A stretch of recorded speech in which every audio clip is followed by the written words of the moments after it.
Japan is a beautiful island country with a long and rich history, traditional culture, and stunning landscapes. Today, Japan is one of the most visited countries in the world, with its citizens benefiting from the high life quality in their country. From an objective standpoint, Japan is the country to be in right now. However, just like any other country in the world, there is a dark side. A dark side that many outsiders are not aware of.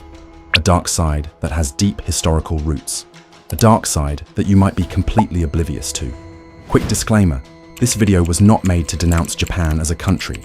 Japan is nonetheless a beautiful country with beautiful people and culture. This video's sole purpose is to educate viewers about what is going on around the world.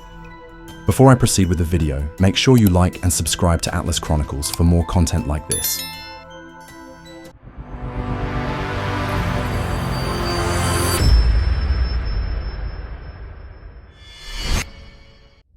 Today, Japan is often perceived internationally as a safe and orderly society, but many women have spoken about being sexually assaulted in Japan. It's like dehumanizing almost. Japan is a very overall safe country, but I feel like for women it's a different story in terms of like sexual harassment and stalking and everything like that. Of course, this is a problem in many countries around the globe, including more developed countries just like Japan. However, this rape culture in the East Asian nation seems to be more complex than other countries. While statistics reveal that sexual crime reports are lower in Japan compared to many Western countries, this doesn't necessarily mean that these crimes are less prevalent in the country. In fact, the rape culture in Japan can be described as more embedded in the modern Japanese society. But why is it more normalized compared to other countries? Firstly, in Japan, there is a social stigma associated with people reporting sexual crimes against them. Japan has a deep, shame-based culture. Victims often feel that reporting rape will bring shame not only to themselves, but also to their families.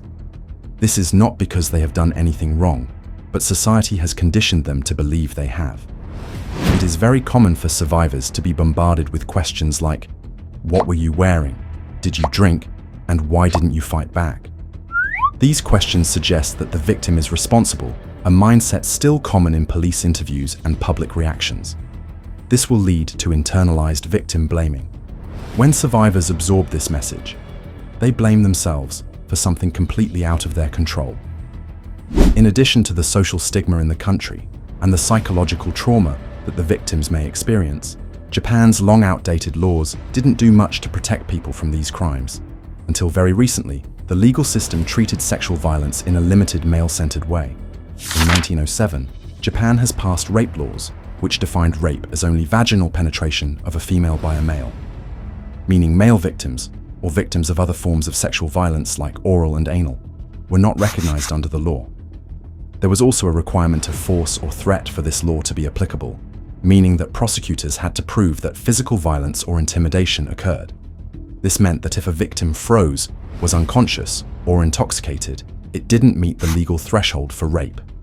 Marital rape was also not recognized as well. A husband could not legally sexually abuse their wife, as the law assumed perpetual consent within marriage. Even if this law were enforced and the defendant were found guilty, they would receive a minimum sentence of 3 years, which is among the lowest in developed countries. All of this was proposed in 1907, so vague laws were common back then. However, this was not updated until 2017, which meant that this law was in place for 110 years. But why does this stigma and social norm exist and well established in Japanese culture? Well, the history of this topic in Japan is long and complex, and deeply entwined with its legal system and gender norms. Let's go back to the feudal and Edo period, which is pre-1868. During this time, women were subordinate to men by law and custom. Under the samurai code, women's roles were confined to childbearing, obedience, and household labor. Sexual assault wasn't seen as a violation of a woman's autonomy, but rather a violation of family honor or even property rights. It got to a point where a raped woman might be blamed, disowned, or forced to marry her rapist to preserve her dignity. Just like most societies at this time, there was little to no legal protection for these victims. Not long after this, during the early 20th century, Japan started to westernize, adopting European-style legal code, which is where the 1907 Penal Code was introduced as mentioned earlier in this video. But for a long time, this law did not help diffuse sexual crimes. During Japan's imperial expansion in the 1930s, the military systemized the use of comfort women, where they forced girls and women into sexual slavery. Victims were kidnapped across East and Southeast Asia.